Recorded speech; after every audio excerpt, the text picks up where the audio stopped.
वालेकुम की हाल चाल जो ठीक ठाक जो ਤੁਹਾਡੇ ਤੇ ਅੱਲਾ ਪਾਕ ਦੀਆਂ ਰਹਿਮਤਾਂ ਨਾਜ਼ਰ ਹੋਣ।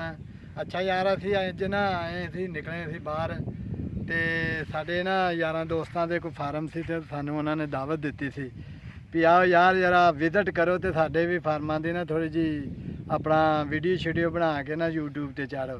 ਅਸੀਂ ਆਖਿਆ ਵੀ ਚਲੋ ਠੀਕ ਹੈ ਯਾਰ ਮਤਲਬ ਨਾਲੇ ਤੇ ਵਿਜ਼ਿਟ ਹੋ ਜਾਊਗਾ ਤੇ ਨਾਲੇ ਯਾਰ ਵੀਡੀਓ ਤੁਹਾਡੇ ਫਾਰਮਾਂ ਦੀ ਬਣਾ ਦੇਂਗੇ ਪਬਲਿਸਿਟੀ ਹੋ ਜਾਊਗੀ। ਤੇ ਆ ਜਿਹੜੇ ਨੇ ਆ ਫਾਰਮ ਵੇਖੋ ਇਹਦੇ 'ਚ ਮੱਛੀ ਪਾਈ ਆਪਾਂ ਤੇ ਆ ਫਾਰਮ ਕੰਬ ਕਾਂ 10 ਕਿੱਲਿਆਂ ਦੇ ਵਿੱਚ ਵਾ ਠੀਕ ਆ। ਇਹਨਾਂ ਨੇ ਵਿੱਚ ਕੁਛ ਕੱਢ ਲੀਆਂ ਨੇ ਮੱਛੀਆਂ ਤੇ ਕੁਛ ਆ ਇਹਦੇ ਵਿੱਚ ਫਾਰਮ ਆ ਤੇ ਆ ਸਾਂਗਲਾ ਦੀ ਸਾਈਡ ਤੇ ਆ ਉਹ ਸਾਂਗਲਿਆਂ ਵਾਲੀ ਪਹਾੜੀ ਦੇਖਦੀ ਆ ਇੱਥੋਂ ਠੀਕ ਆ। ਇੱਧਰ ਆ ਪਿੰਡ ਵਾ ਤੇ ਦੂਸਰੀ ਸਾਈਡ ਤੇ ਵੀ ਤਲਾਅ ਨੇ ਤਲਾਵਾਂ ਦੇ ਵਿੱਚ ਵੇਖੋ ਸਾਹਮਣੇ ਪਹਾੜੀ ਵੀ ਆ ਠੀਕ ਆ।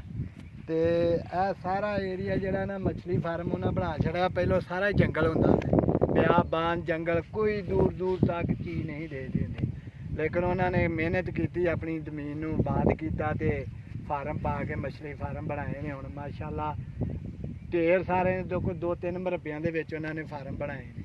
ਦੇਖੋ ਚੈੱਕ ਕਰੋ ਜਰਾ बेहतरीन माहौल बनाया। अल्लाह पाक उन्होंने काम के बरकत पावे ते उन्होंने थैंक्स यार उन्होंने मतलब सानू दावत दी है तो असीं इत्थे तक आए हैं ठीक आ।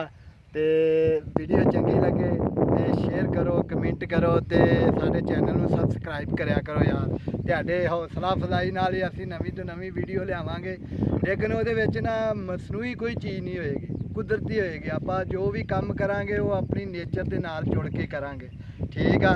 पसंद आए तो लाइक शेयर कर दिओ ते दुआवां च अपने वीर नूं याद रखियो। अल्लाह हाफिज़।